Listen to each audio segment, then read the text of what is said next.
নমস্কার বন্ধুরা, স্পাউ স্টোরিজের আরেকটি ব্লগে আপনাদের সবাইকে স্বাগত জানাই। আশা করি আপনারা সবাই ভালো আছেন। জানেন, একটা খুব মহা মুশকিলের মধ্যে পড়েছি। কেউ বলে ব্লগে আপনি বাংলায় কথা বলুন, কেউ বলে হিন্দিতে কথা বলুন। আমি ভাবলাম না, ঠিক আছে, মাতৃভাষা যখন বাংলাটাই নয় বলি। তো দেখুন, আজকের ডেস্টিনেশন কিন্তু শ্রীলেদার্স চলেও এসছি। দুর্গাপুজো আসছে আর কয়েকটা দিন মাত্র বাকি। কেনাকাটা তো হতেই হবে, আর কেনাকাটা আর সঙ্গে জুতোর কেনাকাটা মানে যেতে হবে শ্রীলেদার্সে, বাঙালির ফার্স্ট চয়েস। তো সেদিন চলে গিয়েছিলাম শ্রীলেদার্সে, আর যা ভিড় ছিল, বাপ রে বাপ।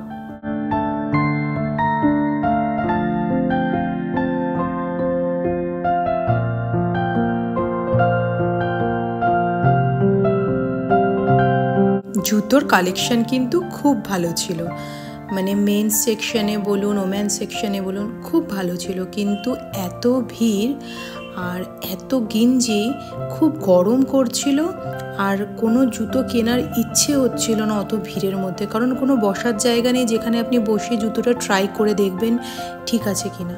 কি জ্বালা বলুন তো। ওর পরে তো চলে গিয়েছিলাম ব্যাগের সেকশনে। ব্যাগের সেকশনে এত সুন্দর সুন্দর ব্যাগ, এত দুর্দান্ত কালেকশন দেখে একদম মন ভরে গিয়েছিল।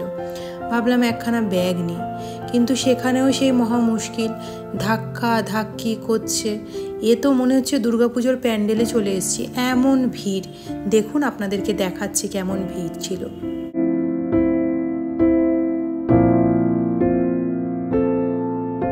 কচি কাচাদেরও কিন্তু কালেকশন কিছু কম ছিল না, ওদের জন্য খুব সুন্দর সুন্দর কালেকশন ছিল। জানেন, এখন যদি আপনারা শ্রীলেদার্স থেকে জুতো নেন, সেই জুতোর যদি কোনো 19-20 হয়, তাহলে এক্সচেঞ্জের জন্য আপনাকে যেতে হবে 16 অক্টোবর থেকে, কারণ তার আগে ওরা কোনো এক্সচেঞ্জ করবে না। এই দেখুন সেই ভিড়টা আপনাদেরকে বলছিলাম। বলুন তো, এমন ভিড়ে কি করে জিনিস কিনি আমি।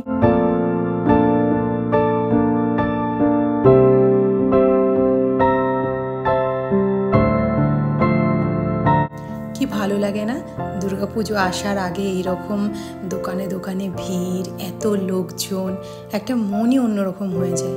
কিন্তু জানেন তো, এবছর এই অভয়ার যে ব্যাপারটা, ওটা নিয়ে সবারই না মনের মধ্যে যেন একটু কোথাও কিন্তু রয়েছে।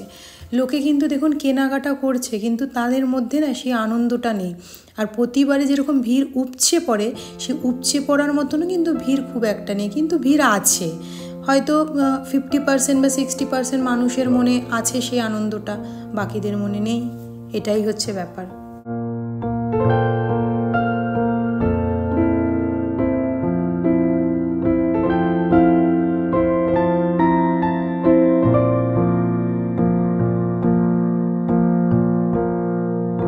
এবার আমরা চলে এসেছিলাম গ্রাউন্ড ফ্লোরে। গ্রাউন্ড ফ্লোরে এসে ভাবলাম যদি একটু ফাঁকা পাই তাহলে বলবো। তো যাই হোক, লাকিলি আমরা একজনকে পেলাম, যেখানে দেখলাম একটু বসার মতো জায়গা আছে। সেখানেও ভিড়, এমন না যে ভিড় ছিল না। তো আমার হাজব্যান্ড একটি জুতো নেবে বলে তাকে সাইজ বলল। সে ভদ্রলোকের কাছে এতই ভিড়, এতই চারদিকে সবাই এই সাইজ দিন, ওই সাইজ দিন। সে কি করেছে, বলেছে সে আমার হাজব্যান্ড এক সাইজ আর তাকে দিয়েছে আরেক সাইজ। তো আমার হাজব্যান্ড বলল, ছেড়ে দাও, এই ভিড়ের মধ্যে আর কেনাকাটা করে কোনো লাভ নেই, বরঞ্চ অন্য সময় এসে ফাঁকা ফুকরে কিনবো।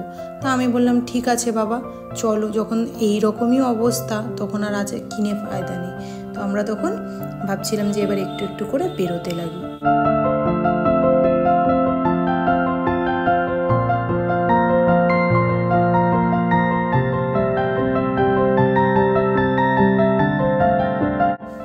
বেরোনোর সময় এত সুন্দর সুন্দর লাগেজের কালেকশন রেখেছে, তার থেকে আর চোখ ফেরানো যাচ্ছিল না, এত সুন্দর কালেকশন। আমরা জিজ্ঞাসা করলাম যে লাগেজে কীরকম অফার আছে। বললো লাগেজে সেরকম খুব একটা বেশি অফার নেই, কিছু কিছুতেই ছিল। তো কিছু অফিস ব্যাগ দেখছিল অফিসের জন্য। তো এত ভিড়, আমি ভাবছিলাম যে এবার বেরোবো কী করে। এই দেখুন বেরোনোর জায়গাটার অবস্থা। তারপরে যাই হোক, কোনো রকমে বেরিয়ে বাড়ির উদ্দেশ্যে রওনা দিলাম। কারণ বাড়ি গিয়েও এবার প্রচুর কাজ রয়েছে। তো আজকের ব্লগটা আমি এখানেই শেষ করছি। ব্লগটা কেমন লাগলো জানাবেন, ভালো লাগলে লাইক, শেয়ার অ্যান্ড কমেন্টস করে দেবেন। আর আমার চ্যানেলে যদি নতুন হন তাহলে সাবস্ক্রাইব করতে ভুলবেন না। দেখা হচ্ছে খুব শিগগিরই অন্য একটা ব্লগে। ততক্ষণ আপনারা ভালো থাকবেন, সুস্থ থাকবেন, ভালো রাখবেন। টাটা।